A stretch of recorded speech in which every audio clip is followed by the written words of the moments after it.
দর্শক, সম্প্রতি এনসিপির এমপি হান্নান মাসুদের বিরুদ্ধে আদালতে রিট করা হয়েছে।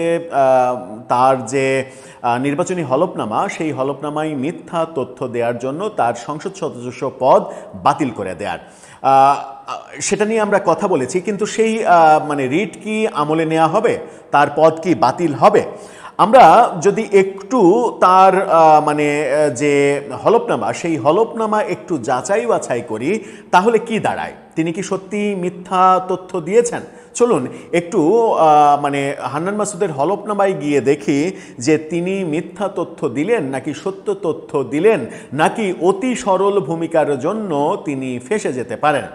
সেই আলোচনাই করে বোঝার চেষ্টা করব পদটা ফাঁকা হচ্ছে কি হচ্ছে না। থাকবেন পলিটিক্স টিভির নিয়মিত আয়োজনে।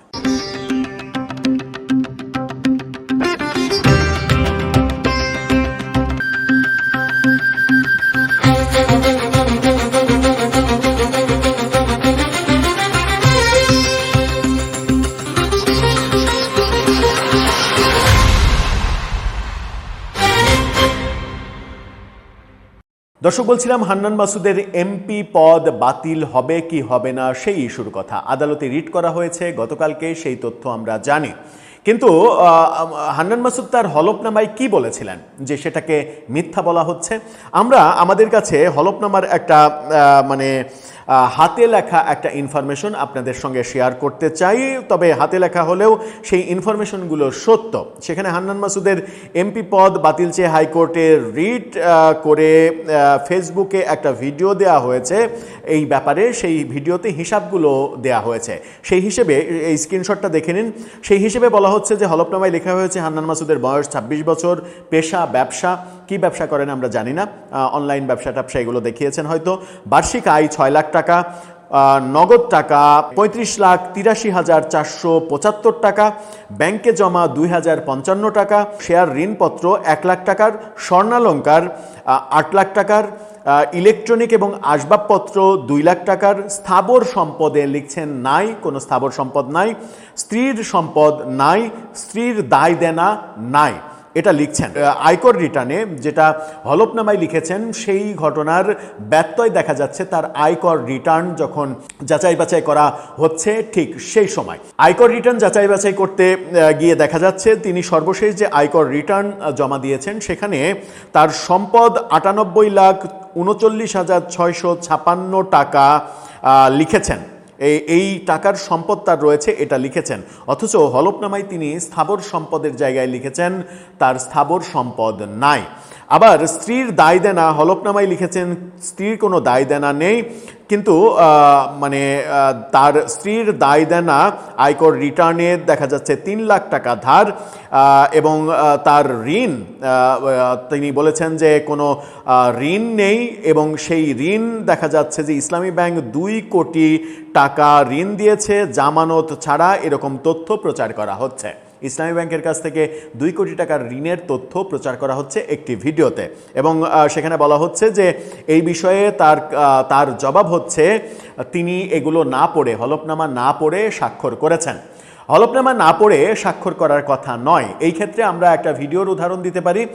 তিনি একটি টেলিভিশন চ্যানেলের সঙ্গে সাক্ষাৎকারে বলেছিলেন যে তার কোনো স্থাবর সম্পদ নেই, কিন্তু আয়কর রিটার্নের কথা তাকে যখন বলা হয়েছে তখন তিনি বলেছেন যে এই ব্যাপারগুলো অনেক বেশি দেখানো হয়, কিন্তু দেখানো হয় ব্যবসার স্বার্থে।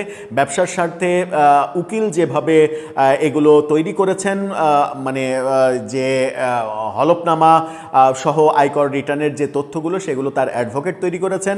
অ্যাডভোকেট মনে করেছেন যে এই তথ্যগুলো এভাবে দিলে ব্যবসায় সুবিধা হবে, সেই কারণে তিনি দিয়েছেন এবং তিনি সেখানে স্বাক্ষর করেছেন। এবং এই স্বাক্ষরটা করেই তিনি আসলে বিপদে পড়ে গেছেন, যেখানে দেখা যাচ্ছে হলফনামা এবং আয়কর রিটার্ন সেখানে তথ্যের গড়মিল, এবং এটা যদি আদালত আমলে নেয় তাহলে তার সংসদ সদস্য পদের ব্যাপারে শূন্য হওয়ার সিদ্ধান্ত চলে আসতে পারে। কিন্তু এই যে ভিডিওটা প্রচার করা হচ্ছে, যে ভিডিওর স্ক্রিনশট আপনাদেরকে দেখালাম, এই ভিডিও আমি জানি না একেবারে অ্যাপ্রোপ্রিয়েট কিনা। 98,39,656 টাকা আয়কর রিটার্নে দেওয়া হয়েছে, একেবারে পাই টু পাই সেটা হুবহু মিল আছে কিনা সেটা আমরা নিশ্চিত নই। কিন্তু এরকম একটা ভিডিও সামাজিক যোগাযোগ মাধ্যমে ছড়িয়ে দেওয়া হয়েছে।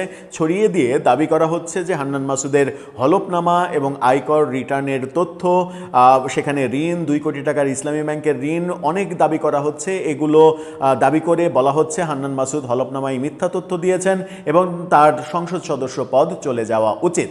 কিন্তু আমি ব্যক্তিগতভাবে মনে করি যে একজন তরুণ সংসদ সদস্য, আগামীর তরুণ নেতৃত্ব, তিনি হয়তো গত 2 বছরে জুলাই আন্দোলনের পরে বহু ভুল করেছেন, বহু ভুল কথা বলেছেন, বহু ভুল পদক্ষেপ নিয়েছেন, হয়তো অনৈতিক পথেও গিয়েছেন, কারণ সবচেয়ে ভাঙা বাড়িটা সব থেকে বড় বাড়িতে পরিণত হয়েছে।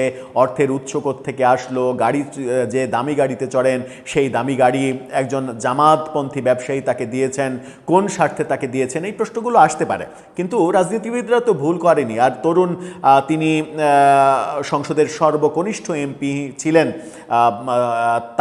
নুসরাত তাবাসসুম এমপি হওয়ার আগে পর্যন্ত তিনিই সর্বকনিষ্ঠ ছিলেন। তো একজন সর্বকনিষ্ঠ এমপি ভুল করবেন, ভুল থেকে শিখবেন, এটাই তো হওয়া স্বাভাবিক। আদালত কি এটাকে অনেক বড় ইস্যু হিসেবে দেখবেন? দেখে কি তার সংসদ সদস্য পদ বাতিল করে দেবেন?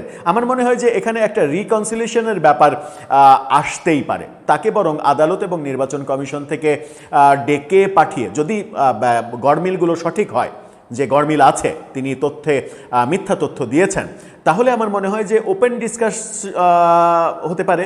ওপেন ডিসকাসের মাধ্যমে ব্যাপারটা হতে পারে যে তিনি জাতির উদ্দেশ্যে বললেন যে যে কাজটা করেছেন না বুঝে না জেনে, উকিলের মানে ভুল তথ্যে, মিথ্যা তথ্যে তিনি স্বাক্ষর করে এইটা ক্ষমাহীন অপরাধ করেছেন এবং এই অপরাধের জন্য জাতির কাছে তিনি ক্ষমা চান।